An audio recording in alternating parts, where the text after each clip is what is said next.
Nos anos 2010, a gente viveu uma era de ouro dos jogos mobile. Simples, mas tão bem feitos que eram o nosso melhor passatempo e viravam assunto na escola, na roda de amigos. Se você tem a minha idade, por exemplo, certamente viveu uma das melhores experiências com jogos. Desde os consoles, jogos flash de navegador, ou então naqueles primeiros celulares que rodavam Java, você lembra? A nossa geração foi muito privilegiada, eu diria, porque se crescemos com esses jogos, a galera mais nova pode não ter tido tanta sorte assim. O que é bem triste, na verdade, mas eu não tô aqui pra julgar e nem chamar tudo que é novo de ruim.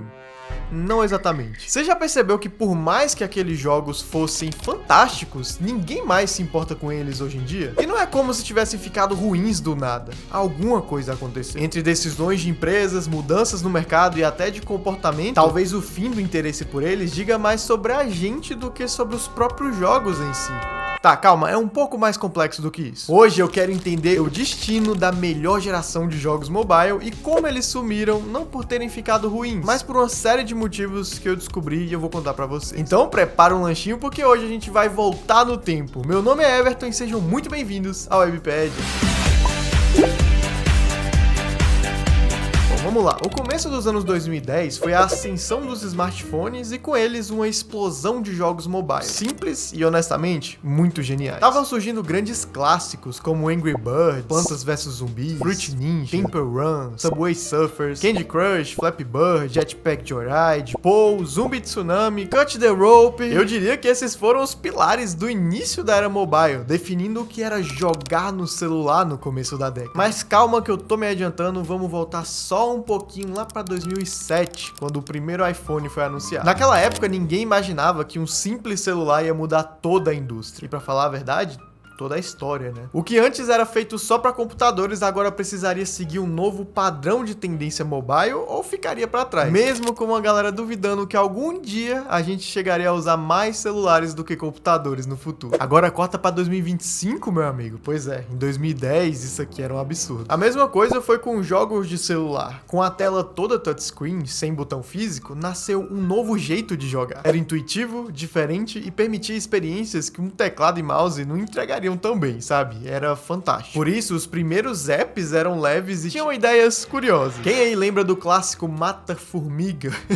Ou daquele aplicativo de beber cerveja? Eu não sei porquê, mas esse aplicativo tem muito a cara daqueles comerciais fakes que passariam no SBT, sabe? Do raio-x, caça-fantasma. Só que a diferença é que esses daqui realmente funcionavam. Na medida do possível, mas funcionavam. Os sensores agora dos smartphones permitiam interações um pouco mais reais, então era uma baita novidade. Com tanta liberdade, os desenvolvedores podiam ousar mais. Por isso que o GOAT Angry Birds merece todos os créditos como o jogo que definiu essa indústria lá pra 2009. Nesse ano nascia a verdadeira era de ouro desses jogos, porque daí pra frente é só pedrada, meu filho. Mas calma, que eu chego lá. Angry Birds foi um jogo pensado para smartphones com uma mentalidade diferente da maioria da época. A Rovio foi visionária, ela já enxergava o potencial desse mercado. Cada detalhe, desde a mira do estilingue, o formato dos menus, a física dos impactos, a interação única de cada passarinho era pensado para a tela do smartphone. Pra você ter noção, foram 500 milhões de downloads em menos de 2 anos e em 2014 já batia 2 bilhões.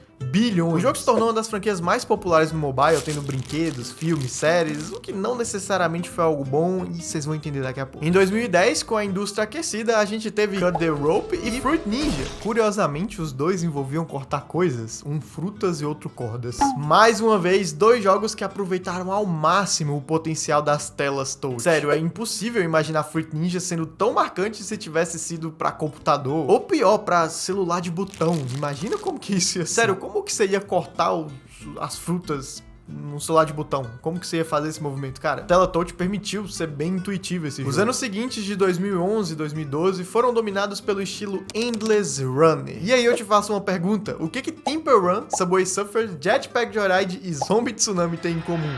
Bom, Temple Run e Subway Surfers sempre foram tratados como cópias um do outro, né? Mas na real, os outros dois também entram na mesma categoria. Todos eles são corridas infinitas e isso dominou muito o mercado na época. Eu lembro até hoje do jogo do Homem de Ferro nesse desse formato, mas cada um deles era diferente ao seu próprio modo. Temple Run surgiu primeiro e tinha um diferencial do giroscópio, você mexia o celular para um lado e para o outro para desviar das coisas, isso era totalmente novo. Subway Surfers fez mais sucesso pela estética, o jogo era mais descolado, visualmente mais amigável e mais fácil de jogar também, e ainda tinha um fator colecionável, principalmente os personagens. Isso prendeu tanta gente que no futuro Subway Surfers se tornaria o jogo mais baixado da década de 2010, um dos únicos a passar de 4 bilhões de downloads.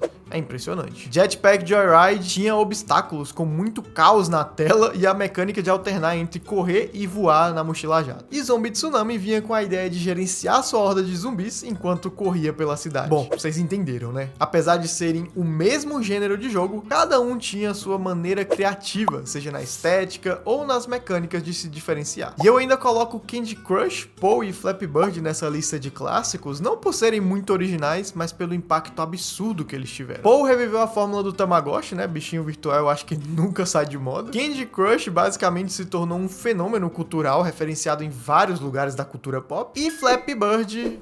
Bom, esse daí, durante 2 meses, se tornou o jogo mais comentado, lucrativo e polêmico das lojas de aplicativos, sendo removido pelo próprio criador no auge da fama, cara. Além de soluções criativas, todos eram jogos casuais, sem complicação, sem gráficos ultra realistas, sem precisar criar conta, você só baixava, jogava e pronto. Esses joguinhos cabiam em qualquer tempo livre e praticamente em quase qualquer celular. E o curioso é que quase todos tinham nada ou pouquíssimos anúncios. Compras nos jogos até existiam, mas eram bem discretas. De fato, o objetivo das desenvolvedoras não era um lucro absurdo, sabe? Eles tinham, obviamente, que lucrar, mas a maioria buscava construir um legado, ao mesmo tempo que se manter relevante. E assim, o legado eles conseguiram, tanto que 12, 15 anos depois a gente tá aqui e ainda lembra de todos eles. Mas... e a relevância?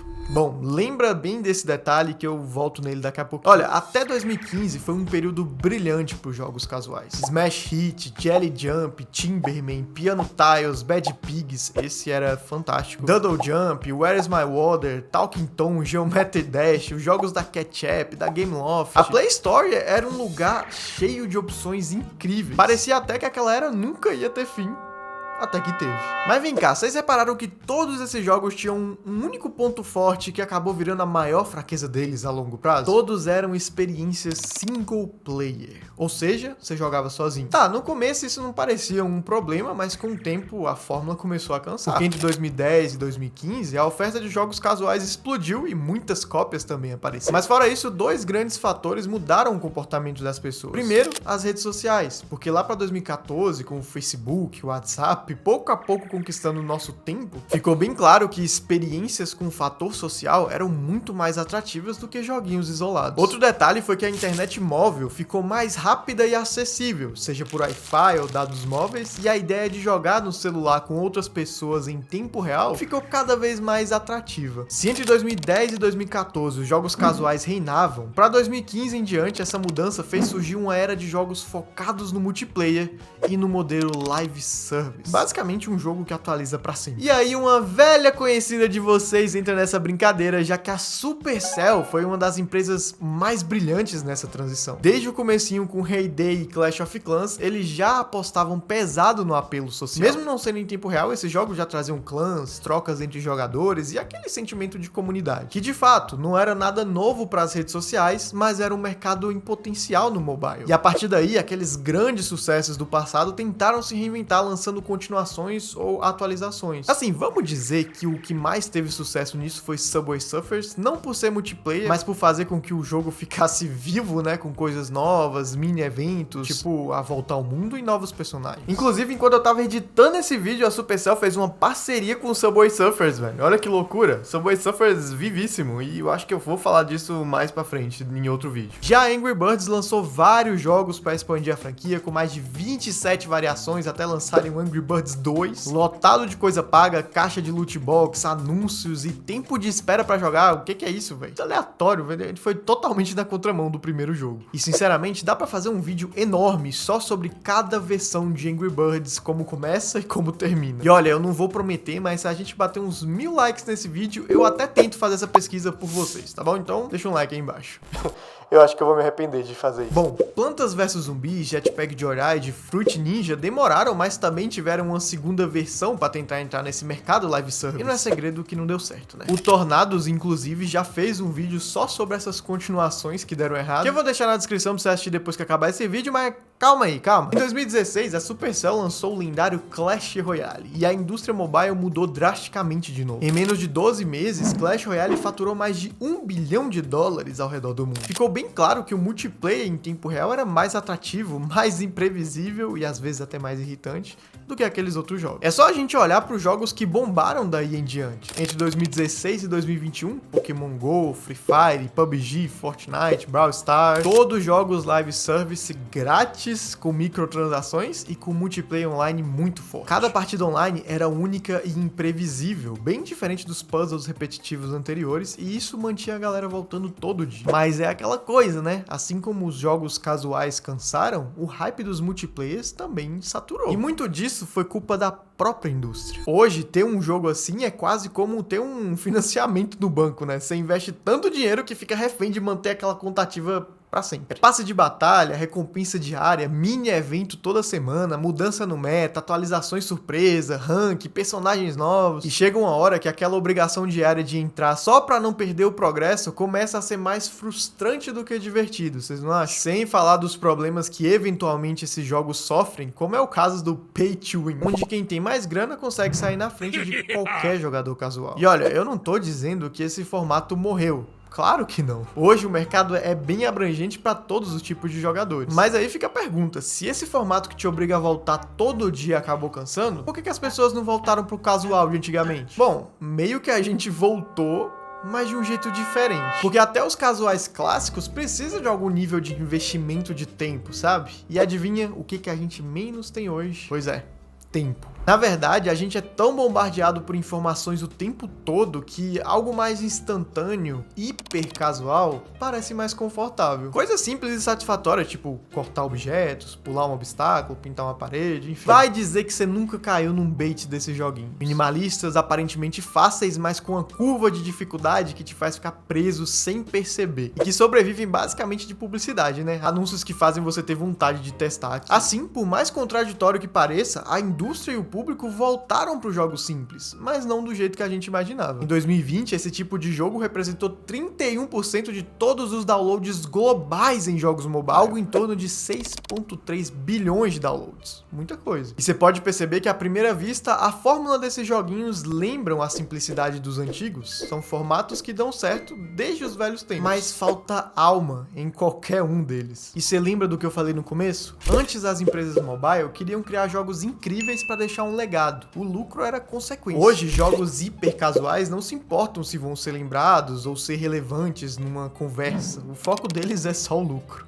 Eles são grátis, ocupam pouco espaço, prendem qualquer um em segundos, mas enjoam em pouco tempo. E os próprios desenvolvedores sabem disso, tanto que a maioria dos jogadores desinstala eles de 1 a 3 dias. Então o objetivo é soltar o máximo de anúncios nesse curto tempo. Te bombardeiam com propagandas a cada 20, 30 segundos ou sempre que você perde uma fase. E, infelizmente, esse fenômeno não acontece só com jogos. A verdade é que toda a internet hoje, especialmente o mobile, gira em torno do mercado da atenção.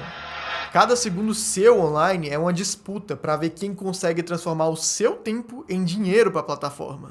E o pior é que funciona. Boa parte desses estúdios percebeu que não precisam mais criar jogos super elaborados, com histórias envolventes ou personagens carismáticos como antigamente. Compensa muito mais pegar o orçamento de um jogo casual, tipo um Zombie Tsunami, e lançar 10 jogos genéricos com uma fórmula que funciona, cada um entupido de anúncios, que vai dar mais lucro. Porque se cada joguinho te prender por uma semana e mostrar 10 propagandas por partida perdida, tá ótimo. Seu tempo já virou lucro. É uma busca incansável por atenção e engajamento, mesmo que seja com conteúdo raso completamente descartável. Eu lembro até que o YouTube tentou lançar uma dessas com esses joguinhos aqui dentro, mas acho que sumiu, né? E era bem do nada, você descia o feed e tinha um botão pra eles, provavelmente porque o TikTok meio que faz a mesma coisa com aqueles filtros que viram trends, são mini-jogos. E olha o que aconteceu com os estúdios clássicos. A Rovio, depois de anos tentando se reerguer, foi comprada pela SEGA no fim do ano passado e até removeu vários Angry Birds, inclusive os originais da loja. A Half Brick, dona do Jetpack Joyride, tentou seguir no live service, mas hoje em dia mudou completamente de foco. E isso aconteceu com várias outras empresas. Então, respondendo aquela pergunta lá do início, sim, de certo modo a culpa é nossa por esses jogos casuais terem perdido a magia. Primeiro, pelo online ser mais atrativo e segundo, pela nossa atenção tá mais disputada hoje em dia. E aí fica uma pergunta: será que hoje em dia a gente que joga o jogo ou é o jogo que joga a gente? Loucura, né? Mas eu aposto que depois desse vídeo deu até vontade de jogar aqueles joguinhos clássicos de novo, pelo menos os que ainda estão vivos. Comenta aqui qual jogo dessa fase mais te marcou. Eu acho que Subway Surfers foi o que eu mais joguei. Comenta aqui qual foi o seu. Fim das contas, o que esses velhos jogos têm é algo que o dinheiro nenhum vai comprar e nenhum desses hiper casuais vai conseguir fazer, que é o sentimento de nostalgia. O que faz a gente nunca esquecer desses jogos, mesmo quando a poeira já assentou, e gera até aquela saudade, né? Uma memória afetiva de bons e velhos tempos. Pra conhecer e relembrar a internet dessa época, se inscreve aqui na Webpedia, porque eu falo disso o tempo todo, eu tenho certeza que você vai gostar. Tem um vídeo sobre Clash Royale clássico aparecendo aqui, que eu fiz há um tempinho atrás, e outro sobre Flappy Bird aparecendo aqui também. Meu nome é Everton e eu vejo você no próximo vídeo.